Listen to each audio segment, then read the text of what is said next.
Good evening, ladies and gentlemen. It's Monday night, and that means it's time for WXR. My name is Marcus Shadow, and I'll be your host for the evening. Joining me is the usual two blockheads. Starting from across the pond in England, we have Chriz, aka the Mole. Hello. Then we have my boss, your boss, everybody's boss. He will once again rise from the ashes, James Phoenix. Gold bar. Gold bar. Gold bar. Welcome to Raw is Phoenix! Alright. Actually, tonight it was Raw is CM Punk, because they were in Chicago. True. But anyway, let's go ahead and go into the news. Take it away, Mr. Phoenix. So wait, it was Raw gets assaulted and goes to the hospital? Pretty much. That's pretty much what happened tonight. Yep, they're in Chicago, and I didn't want to see anyone go, swear to me. Anyway, let's do the news. We have some interesting news here. The first thing, of course, I think is too relevant to talk about for a minute is we've had the announcements over the course of this past week of the various matches that are included in the WWE 2K14 30 Years of WrestleMania mode. We now know all 45 matches that are being included. And we also, just earlier this evening, got the announcement of the full roster that will be included in the game. I have not had a chance to look at the list yet, so would either you gentlemen like to comment on the roster or any of that? Just say the same thing I say every year. Go ahead. They did it again, like they did last year. Yes, they did. 2 versions of Triple H. Multiple versions of John Cena. We have fucking King Kong Bundy and stuff like that. Which, don't get me wrong, King Kong Bundy is a legend, but we don't have Fandango. We don't. He'll be For the DLC. second year in a row, they stiffed the Usos? The hell? I don't care if it's DLC. I don't count DLC stuff because at the end of the day, the stuff that's DLC is stuff that should have been on the disc a lot of times. A lot of times it's stuff that is on the disc. Yeah. If I were the Usos, I'd be pissed. Which means, and you also have to think as well, ignore DLC, like, oh yeah, that character, it counts, that DLC. Because there is a lot of areas in the world without internet. This is true. This is very true. As much as Microsoft would like to deny that fact. Yeah. But, yeah, if I recall correctly last year, the Usos were DLC, which it sucks to get stiff to be DLC, but at least they were in the game. They were last year, but they're not in it this year. They're going to be DLC for 2 years in a row after they've been getting a giant push for the past 6 months? Really? We have to realize the shit to be in the game had to be probably finalized like 7 months ago the way they run. Especially with the transfer over to 2K. Lord only knows what's going on. But the Usos have been wrestling like consistently with a push for the past like 6 months, dude. I don't know. Seriously, that's just no. No, but that's the thing. The Usos are a very popular tag team, which is why people will pay extra money to have them. By the way, it's marketing. Go ahead. That's true. But also to reiterate something you said to me last night, Mr. Phoenix, WWE 2K14 is now proof positive that Triple H is still, to this day, burying Shane McMahon. Yep. Because Shane McMahon's not in this game when he should be, as the Mole pointed out, because the WrestleMania, which WrestleMania was it, Mole? WrestleMania 2000 and neither is Linda. Yep. Shane and Linda should be in the game for that match because it was a McMahon in every corner match. Yes, but that also goes back to the problem of I'm pretty sure the game is not capable of having 8 people out at the same time. Yeah, so why not put a different match in? You would think. Or just make it a fatal 4-way and don't have who they came out with and just have them wrestle. That's what they're doing, but then it's not faithful. It would be if it was the 4 McMahon. Oh, the McMahons weren't wrestling though, huh? Good point. No, they were the managers, and that's the thing. Is there would be no way that they have the 4 guys wrestling the fatal 4-way match. That's what it is. But there's no McMahons. Or do something revolutionary and, make it so you can have that many people in there so you could have like a 4 corners tag team match. Well, I'm sure everybody would love that, but again, that would have required 2K14 to overhaul the entire game engine, which they did not have time to do given when they received actual ownership of the game. True, which I hope they do for 2K15. Yes, for 2K15, we will find out what 2K is actually capable of doing for the wrestling genre. This is unfortunately them basically putting a nice coat of paint on THQ scraps. Yep, or another thing they could have done is when they make the arenas, yeah, this would suck because you'd always have them there. But for when they go to do the arenas, when we have the WrestleMania 2000 arena, why don't we just have Vince, Shane, Linda, and Stephanie there in the same shitty models as the commentators? At least we'd have them. That's true. Or That would be a good idea. Or what they could do is they would make all the models so you'd have them as playable characters, but for that match specifically, instead of having them out there as quote managers unquote, it's all through storyline cutscenes. So when you trigger a cutscene, like for instance in one corner, you'll see Vince in the cutscene with the wrestlers and stuff doing whatever he does, and then you'll see Linda and you'll see so they can render it in the cutscene and they don't have to mess with the in-game engine. They don't have to make it work within the in-game engine. That's an easy way to get around the fact that with the in-game engine, you can't have 8 people in the ring. Yep, which would look really fucking silly. It'd be better than what we have now. Like, no. That would maybe slightly worse. Could be like, oh look, there's Vince. Wait, where's he gone? Oh, he's underneath the ring with Hornswoggle and a fake doink. Ah. Oh my god. That just put a horrible image in my mind. I also just noticed they is it me, Mole, or did they take out managers this year, like playable managers? It's possible they haven't announced the managers as part of the roster because they're not the roster that you can play as because the managers are normally listed separate. That's possible, but I don't know. But, well, I would imagine. I believe at least some images have shown Ricardo Rodriguez. So at bare minimum, he's in the game. Yeah, and if Yokozuna's in the game, we need Mr. Fuji. Or and Ricardo Rodriguez is just part of Alberto's entrance. And we need Bobby Heenan. Yeah, and I would have to hope that with all his appearances of The Undertaker, that Paul Bearer would be in there somewhere. May he rest in peace. Yeah, indeed. He needs to be there. And also, Paul Heyman needs to be in the game. Oh, my Undertaker! Yeah, but as much as Paul Heyman's been doing in like the last year, he needs to fucking be in the game. Yep. But let's move on to other news. This isn't a game discussion. We'll save that for XGR. But you know, Paul Heyman can't be in the game. As he said, he's a 40-year-old man with kids. You can't put him in a game where people will beat the hell out of him. Why not? CM Punk does that every Monday. And why not? Vince is in the game. There's that. That's true. He's got kids. So moving on. Or hell, old people with kids in the game. Hulk Hogan's a playable character. Valid point. But then again, he basically tried to seduce his daughter, so does that really count? True, and his son is like a murderer, so... Yeah, pretty much. Moving on. Anyway, moving on. Yeah, since it's earlier mentioned, and I never thought I would ever use this segue, but speaking of Hornswoggle... yeah, we're done here. In WWE Films news, it was announced that the new movie starring Hornswoggle, Leprechaun Origins, will be coming out in the early part of the new year. I believe they announced that it was a February release date. Oh, they weren't saving that for a big summer blockbuster? You would think, but no. So that's coming out. Also, See No Evil 2 is currently in production, which, if you're wondering why you're not seeing Kane on your weekly television program, that would be why. I thought it was because the Wyatts have him. Well, that too. He followed the Buzzards to a filming studio. I thought the Wyatts had him because he had a purdy mouth. Ha. Anyway. Now, here's a question. And See No Evil 2, since he's not, face exposed, Kane, do you think that his character in the movie is going to wear a mask now? Possibly. He might, though. I don't know. That'd be interesting. I don't know. How did the first movie end? I don't know. I haven't seen it. I just know in the first movie that he was, because he was at the time not wearing the mask, it was okay for him to just be, unmasked Kane. But now that he's wearing the mask Kane, I don't know if they'll want to turn around and show unmasked Kane in the movie. It ended with people taking the DVD back to the store to get their money back. Oh. But I'm changed. Anyway, go ahead. And the final note in the films news is the popular, probably most popular thus far, WWE Films movie The Call, starring Halle Berry, has officially been sanctioned for a sequel. Oh joy! Apparently, the end of that film was intentionally left in such a way that it hinted at a sequel, so they got it in. That sequel needs to do it. Even though I hate these now and again, it needs to have one of the pun names. Yeah, it needs to be The Call, then the number 2, and then whoever they're calling.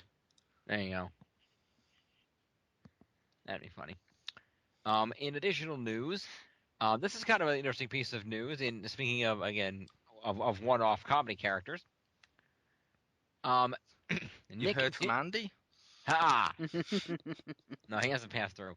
But Nick Dinsmore, whom you might remember better as Eugene, Eric Bischoff's mentally handicapped nephew, Yep. is now the head trainer of WWE Developmental. Cool. Nice. And he also has an official Twitter now that you can go follow him. I'm not sure what the actual Twitter handle is. It was not mentioned in the article, but I'm sure you can find it. Yes. So do follow him on Twitter. Good job for him. When asked about whether the Eugene character might make a reappearance on TV now that he's once again employed by the company, it was stated that he did not think so, but nothing was out of the question. Yep. Moving on. In news that's probably not really news to anybody, WWE is getting sued again. What for this time? This time they're getting sued by the Figures Toy Company for apparently signing a contract with Figures Toy Company to produce WWE-related toys and merchandise, and then blatantly going and signing a contract with Figures Toy Company's manufacturer supplier and cutting Figures Toy Company out of the deal. It was right for business. Evidently it was. So we'll see where that goes. Finally, in WWE news, I got a couple more things, and then I got a little bit of TNA news. Tickets for WrestleMania 30 will be going on sale Saturday, November 16th at 11 a.m. Eastern, 10 Central. Get ready to get your tickets. The event, of course, taking place on Sunday, April the 6th, 2014 at the Mercedes-Benz Superdome in New Orleans. Ticket prices range from $25 to $850. And there will also be a limited number of Gold Circle VIP packages available for $2,000. And these will include seating in the first 4 rows by ringside, a Gold Circle VIP stadium entrance usage, a collectible WrestleMania 30 ticket holder, and the commemorative WrestleMania 30 take-home folding chair. Nice. You can get tickets from Ticketmaster outlets, Ticketmaster.com, or calling 1-800-745-3000. All tickets are subject to service charges and facility fees. Moving on to some TNA news, a little bit. Number one, it was announced that Jeff Jarrett, of course the founder of TNA, is starting to become a lot more active on the road and in the week-to-week activities of the company again, Nice. rather than simply being in Nashville behind the scenes, coordinating events, things like that. So maybe that'll be a good sign they realize, wow, this product is shit, I need to fix this. Yep. And hopefully he returns to wrestle properly again too. Yeah, hopefully. And I'm not afraid to shit. I'm not afraid to say I am a slapnut. Yeah. There you go. And I don't know the details on this, but whether this could be potentially good for WWE or not, it's reported, not confirmed, but reportedly Ken Kennedy and, or I should say Ken Anderson, rather, and Mickie James are reportedly no longer with TNA. WWE will not hire back Mr. Kennedy. Because, let's face it, he got fired because he almost crippled Randy Orton with a move. That's true. And then when I had the balls to go on TV, Twitter and shit and insult Randy Orton for saying, how dare you not want to be crippled? How dare you? Stupid Orton, stupid. Yeah. And on the other side, I'm not sure Mickie James would want to go back to WWE after the Piggy James treatment she received during her last run on the way out. But I would like to see Mickie James back in the Divas division, at least. I think it'd be a nice little jolt. I think she could train Caitlyn to be the next Mickie James. I think that would work. Maybe a little more HLA. Who knows? Anyway. I mean, Trish is pretty active with the company now as an ambassador and whatnot. Maybe. Well, I think that's everything I got here. Did I mention the Survivor Series potential spoilers last week? I don't remember. I don't know, but would that be last week's news? Technically, yes. So we're not going to do that. So that's all the news. But you can go. No, that's all. That's okay. We pretty much covered it. We're good. That's enough news. That's all the news. Back to you, Marcus Shadow. Yes, now let's talk to something completely irrelevant to James Phoenix. Tonight's Raw! Yes, unfortunately, because I was working, I only caught the tail end of the last match, so. Let's see. Notable things of tonight's Raw. CM Punk is back, and then he's on the shelf again because he got assaulted. Yes, that seems to be the story of his life. The Chicago way is if you get your ass kicked, you get up and you fight, which he did for all of 2 minutes, and then got his ass kicked by Ryback and fucking not Mr. Perfect over there. And as I kept joking during it, he came out, Jim, wearing a shirt which was an homage to the great Hall of Famer Tatanka. Ah. Nice. Apparently it was a Chicago football jersey. Ah. I don't know, it had an Indian on it. I made a Tatanka joke. I don't know. And he was wearing an NHL jersey. But yeah, apparently he is now going to rip Heyman's face off. Oh, and Heyman is fine now. He can walk and jump and dance and all that good stuff. Although Paul Heyman did come out on a disability scooter, to which I constantly refer to him as Eggman. Yes, yes, he did. Which was hilarious.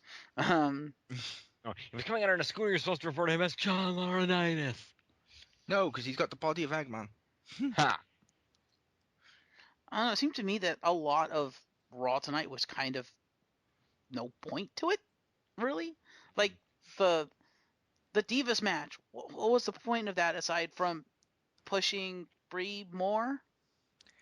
I'll say it showcased the Divas, which were on Total Divas, so it was advertisement for that. It gave I'll admit I was happy to see Natalia and Tamina on TV. This is true, but like nobody really ever wrestled. It was like the two Divas that started, and then Brie got tagged in, and that was pretty much it. It's like, really? So you have all these Divas come out and they do nothing. Good job, WWE. Yep. There was one thing of note from WWE this week on Raw, which was kind of good and kind of bad. What's that? I figured you were probably you were probably planning to mention it, but I'll mention it. Cody Rhodes and Goldust are back. Oh yes, there is that. Check out, Jim. They jumped the barricade to assault the Shield.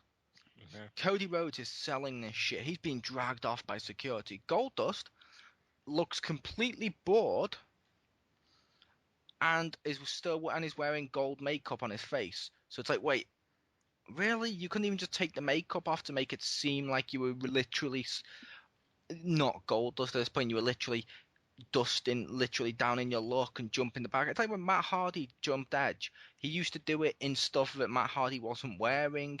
He was doing it more like he was in street clothes. It seemed more real. Even though we knew it was fake, it seemed real. This, Cody seemed real. Goldust seemed fake. Therefore, it brought the segment down, but at the same time, Cody brought it up, so it averaged out to just being average. Oh, and it gets even better, Jim. So, Cody jumps the barricade. He's wearing a t-shirt, stuff like street clothes. That's fine. Goldust. First of all, as Mole said, he's in the face paint, which is why. But then they get the bright idea. He's in face paint. Let's put him in a hoodie.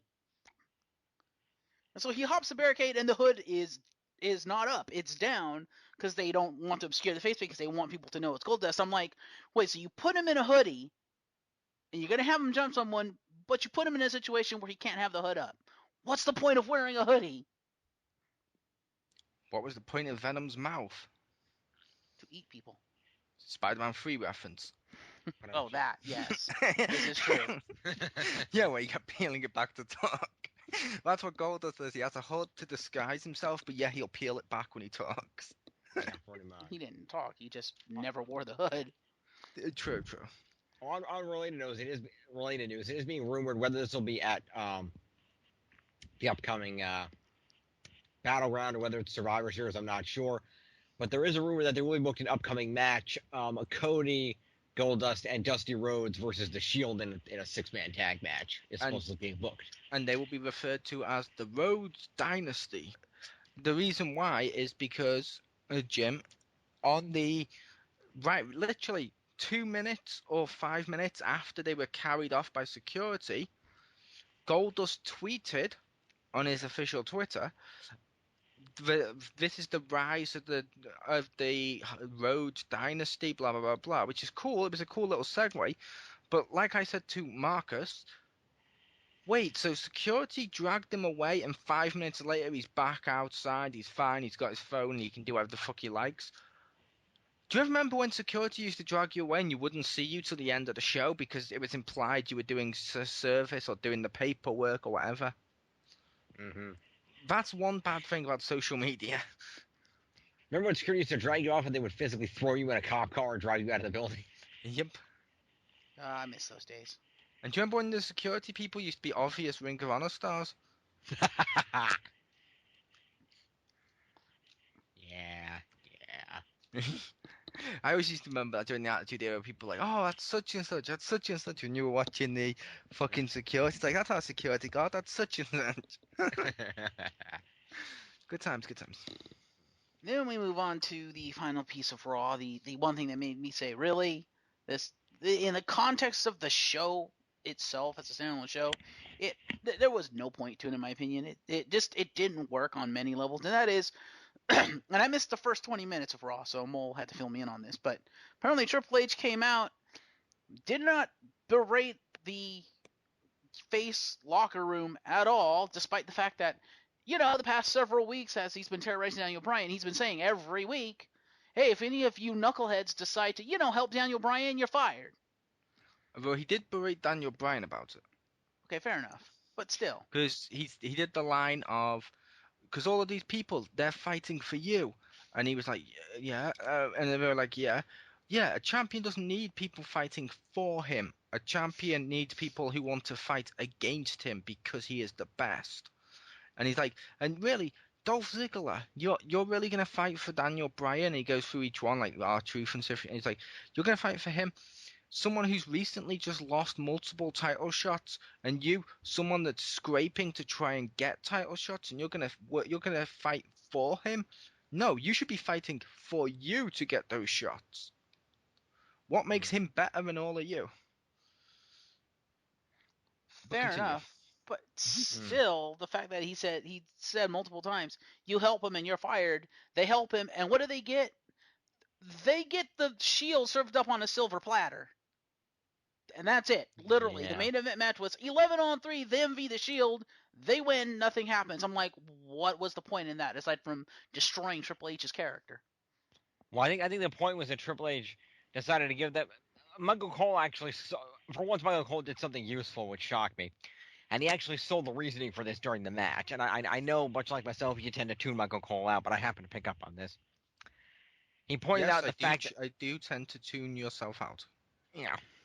But Michael Cole mentioned that this was basically Triple H basically transferring the frustrations and anger of the superstars off of him and onto the Shield.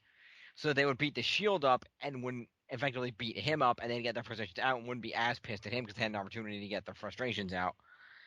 So that's kind of the deal, I think, is that he was basically saying, wow, these guys are really pissed. I better do something before they assault me. I'm going to assault the Shield. I don't care about them. He could do what he said he was going to do for the past few weeks and just fire the lot of them. That solves the problem right there. Could this be a face turn for the Shield, though?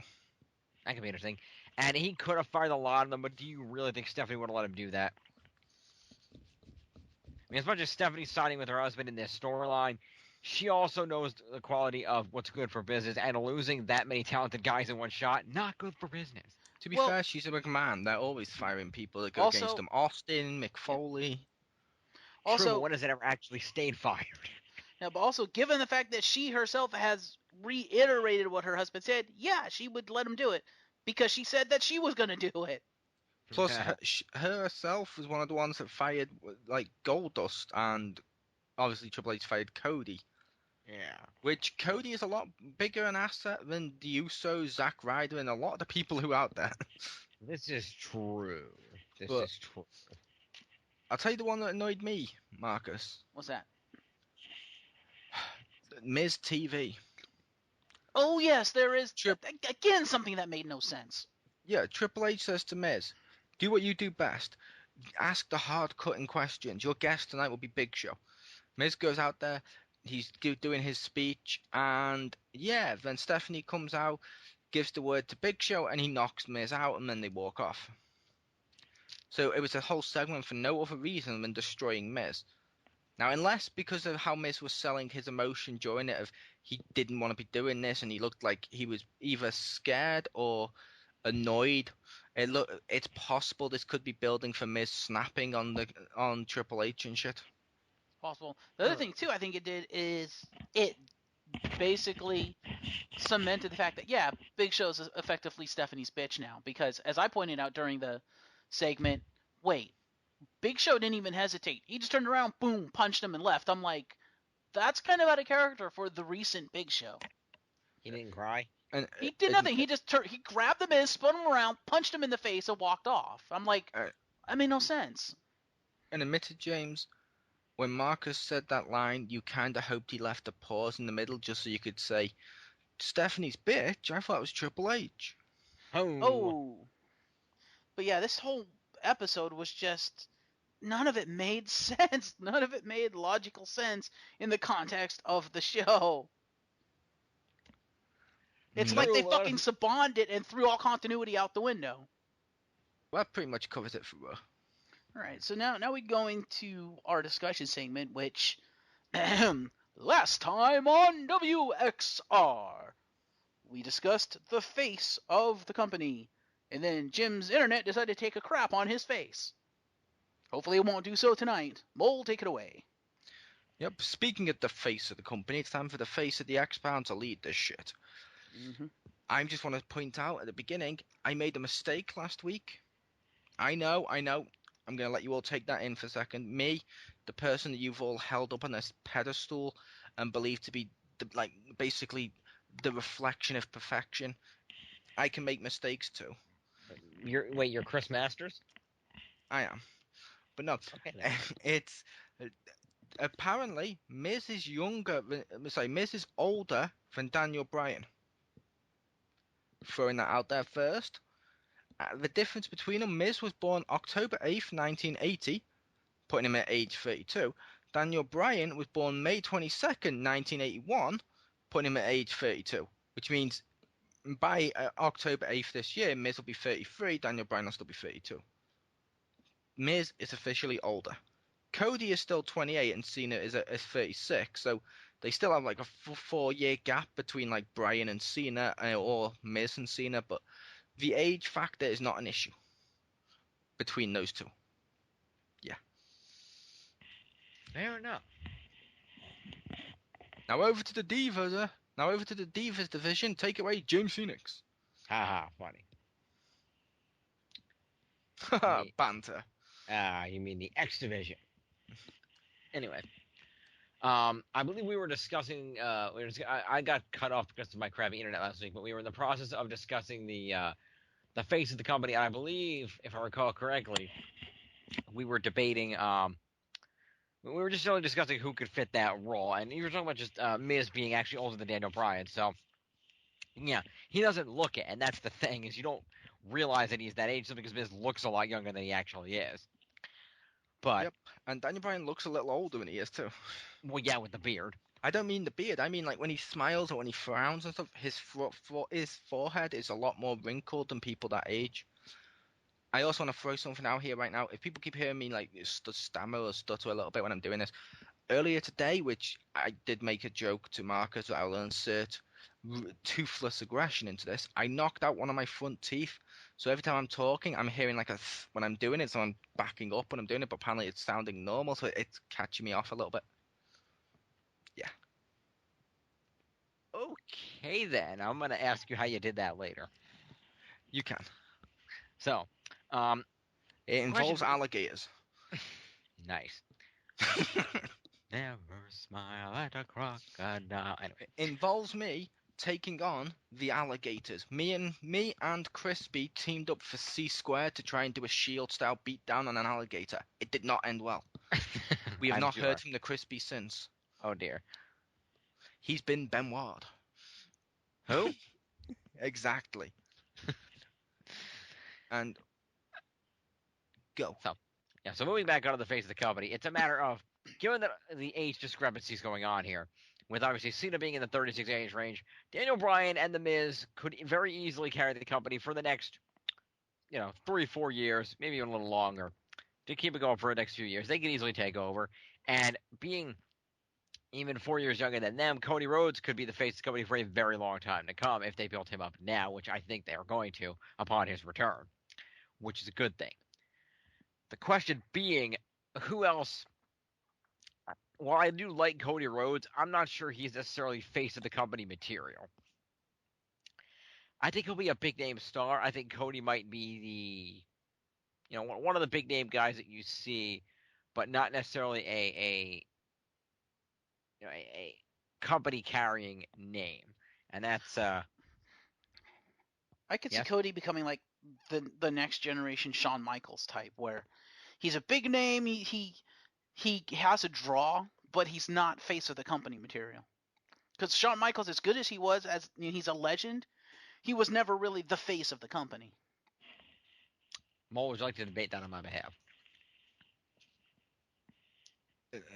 Debate what? Whether I Shawn typed Michaels, below BRB. I had to go to the toilet. whether Shawn Michaels was or was not ever the face of the company. I'd say he wasn't. Fair enough. Only because the era in which Shawn Michaels was champion, Bret Hart was meant to be the face of the company. Although you could argue Shawn Michaels was the face of the company from the period that Bret Hart left. But even then, that's more Austin. Yeah, that was Fair the enough. transition to Austin, because that's when like Austin beat Bret Hart and all that crap, and then they started building him up. Okay. I was after the screw job. Yeah, that Right. was the Austin Rock era. Yep. Yes. So the question being, if Cody's going to be the Shawn Michaels, who can be the next? Now, not counting guys that are, of that upper age area, like little guys like Daniel Bryan and The Miz, who are a little beyond becoming, early build the face of the company. Who could really be the face of the company? Anyone, NXT guys on the indie circuit. Who do you think? Even guys that are on NXT. Whoever, who do you think could be the face of the company? Personally, and I'm not sure what happened because he was building a character and it didn't play out. Personally, I think that Derek Bateman could have been a great face of the company. I'm not sure what he's doing now. See, I'd say be the other way around. I see, because the faces of the company are usually, they're not really young. Because let's face it, like even when Austin was the face, he was still older. It's someone you've seen on TV for a while. Like Austin did all the first shit in ECW, WCW, the shit as the fucking guy carrying $1 million bag. Right? So I'd see Cody as the face, and as well as you, people may disagree with this. I'd see Fandango as the Shawn Michaels because he has like the fucking tassely stuff like Shawn Michaels used to when he was the Heartbreak Kid. He has the fucking hideous metrosexual look to him, but you're like, is this guy metrosexual, homosexual, what? But yet you don't really give a shit, which you never do anyway. But I mean, you don't care about it. You're like, I want to see this guy perform, which means I could see him becoming the next Shawn Michaels, oddly. So he's gonna smash Summer Rae through a plate glass window? He may.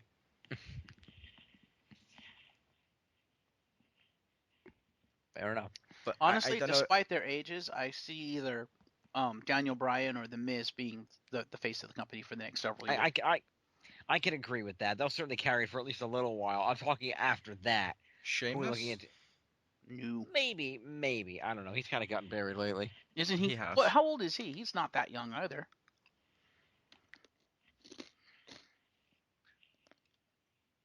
I do not know Sheamus' age. I assume James is looking it up right now. 35. Wow, he's even older than they are. So yeah, no. Plus, I think he pretty much lost track of what Jim's Triple H is working out at. Pretty much.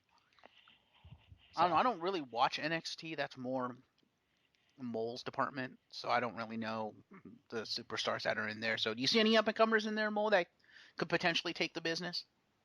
See, like I said, I like the people in NXT, but right now you also have to remember the people in NXT, it's people first starting off. It's like, if you watch Shawn Michaels when he was the Rockers, did you actually think he'd be Shawn Michaels, or did you think he'd end up more like, even though obviously you wouldn't think this at the time, you'd think he'd end up more like the Hardys? True. You never know. It can be fucking anyone. I'd like to see the Ascension come up. That'd be awesome. I don't like their champion Bo Dallas, although there is the guy going against Bo Dallas. Oh, what the hell's his name? Recently, he's got a Daniel Bryan quality to him, but yet he seems a lot younger and nice, and he's got more of a gimmick, if that makes sense. What's his gimmick? His gimmick is like he's like the everyman. I mean, he comes out in like shirts, the shirts and sort of sweater vest with the cap and stuff. He's like, "Hi," and he's like talking to everyone. He's like being really friendly and always like, "Yeah, look at me, I'm one of you people more than I am one of these," which that's kind of cool. Interesting. So he's Dusty Rhodes? Kind of. He's a man's man. He's William Regal? Ah.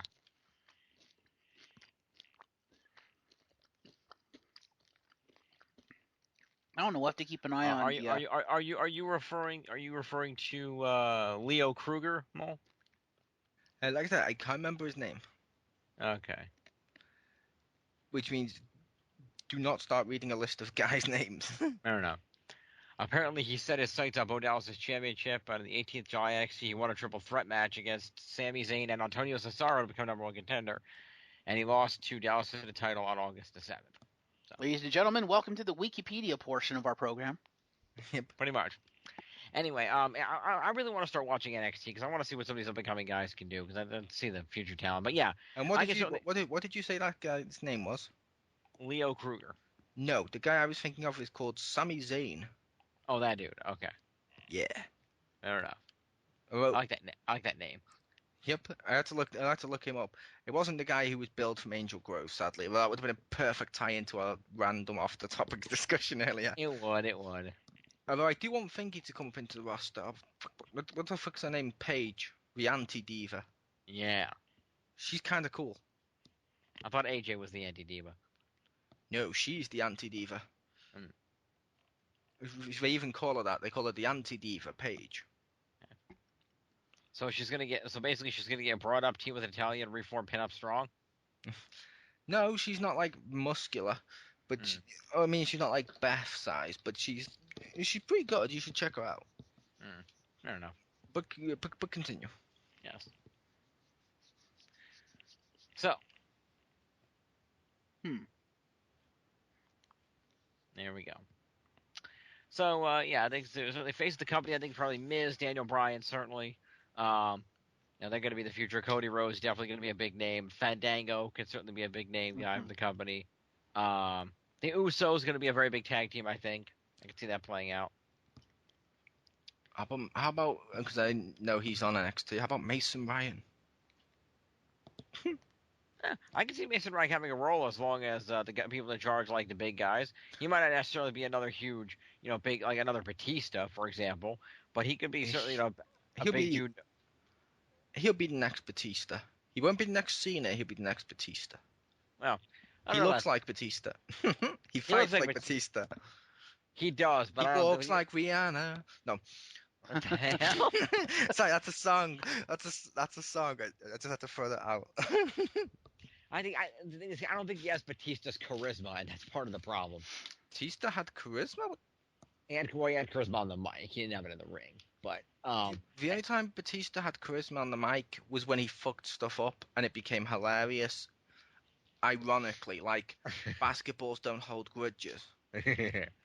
Or weapons are not just allowed; they're welcomed. Oh, sorry, no, that was it. Weapons are not just welcomed; they're allowed.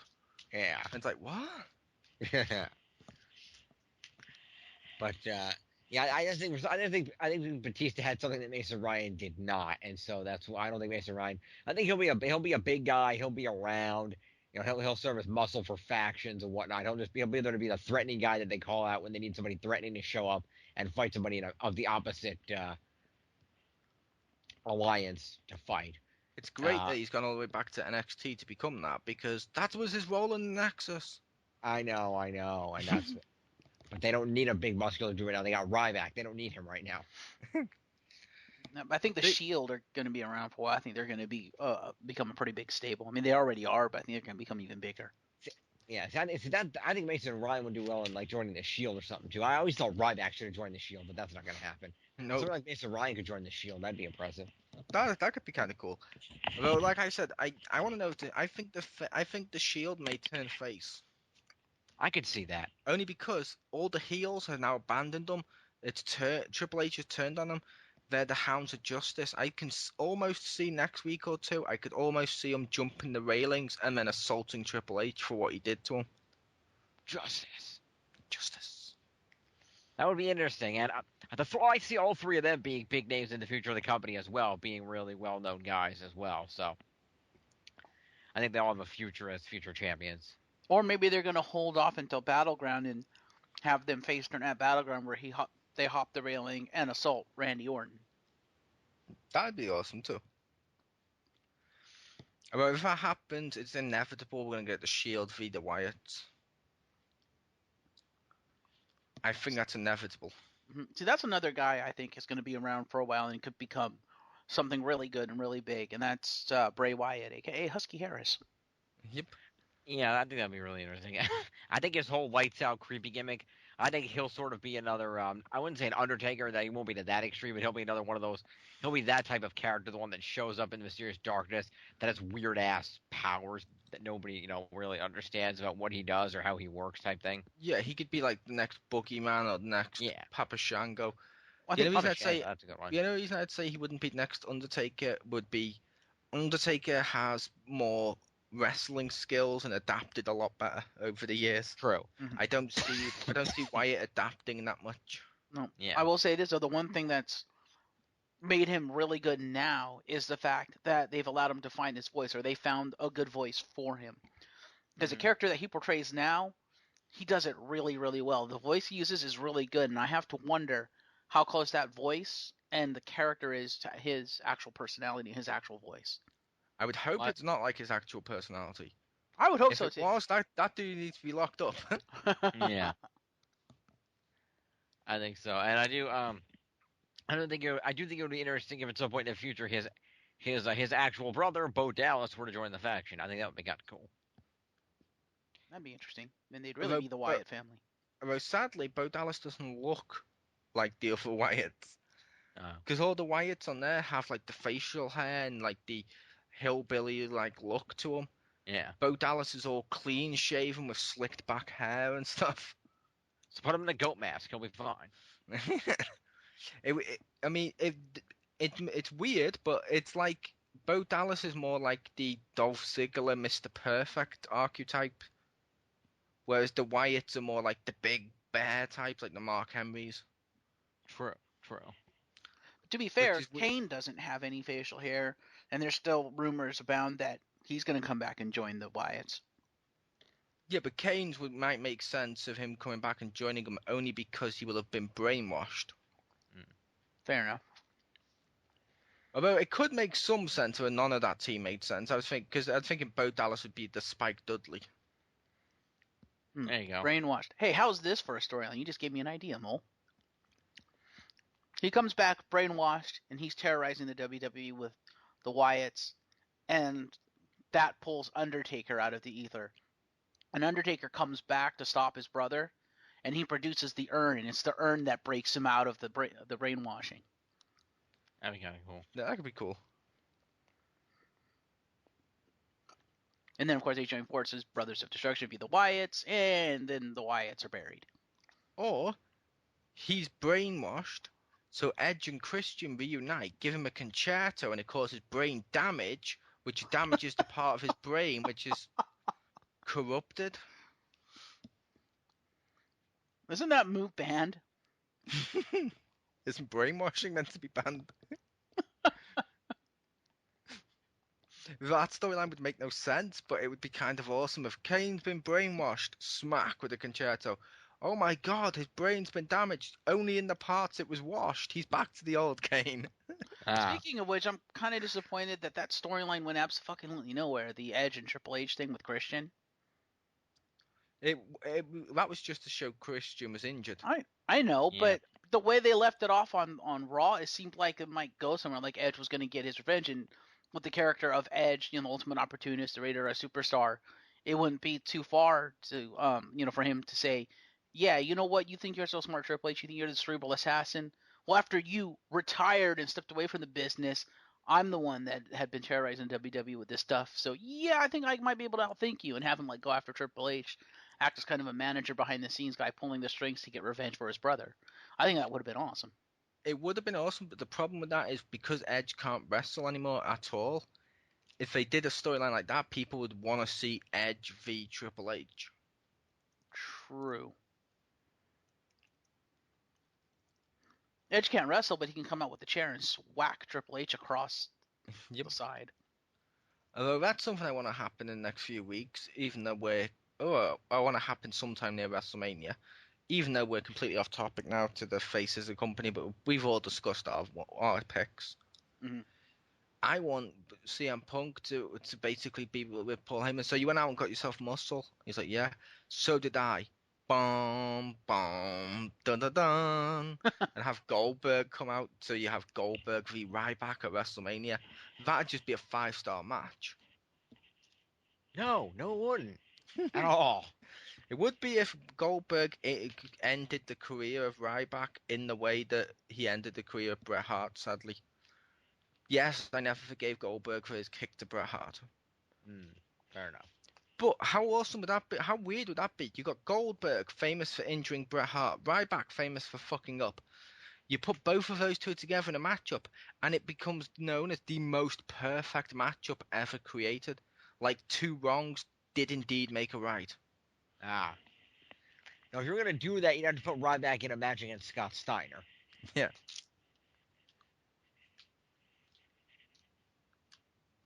And in all fairness, the kick to the head, yeah, Bret screwed Bret. No, Goldberg fucked it up. Oh. Goldberg literally ended the career of Bret Hart, which is sad. Bret was awesome. That is sad, but since he wasn't around to pay for it, that's what Bret had to get for Owen nearly killing Stone Cold. Yeah, well, WWE got their own back by killing Owen. True. And thus, the circle of life. Yep.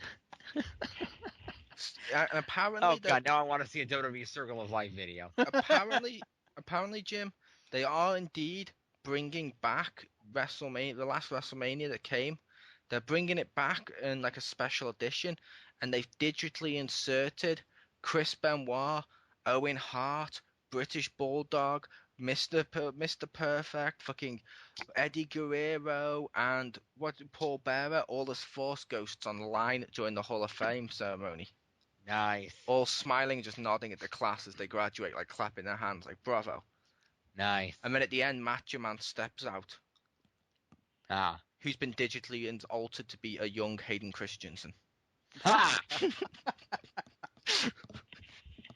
What is this? What if George Lucas produced WWE? It'd still be better than what we've had now. Sad but true, yes. I mean, episode 1 was bad, but at least it made more sense from the main event. This is true. But yes, I think we may be done. Yeah, I think we've got it off topic enough. You want to wrap this up, Marcus? Technically, is it off topic if the topic is wrestling and we are discussing wrestling? This is true. But yes, I think we've pretty much exhausted discussionary actions for tonight. So, wow, this has actually been kind of quick. I approve. Just while we're here, do we want to decide on and advertise a discussion topic for next week's show? Okay. All 104 moves that Jericho can do. That was Armbar done 1,004. next. Yeah. Armbar. Pretty much it. Now, we'll come up with Yep. something later and surprise the people. Yeah. Indubitably. Anyway, Okay, how about this? Yeah. It's Battleground is the next pay-per-view, right? Mhm. That's correct. How about we make a list of our number one pick and discuss it of our favorite war game match? I don't know. I haven't seen it. You all suck. I'm waiting for the DVD to be available. I'm going to review it for my show. You all suck. WWF. WWF. WWF. EC dub. EC dub. EC dub. WCW.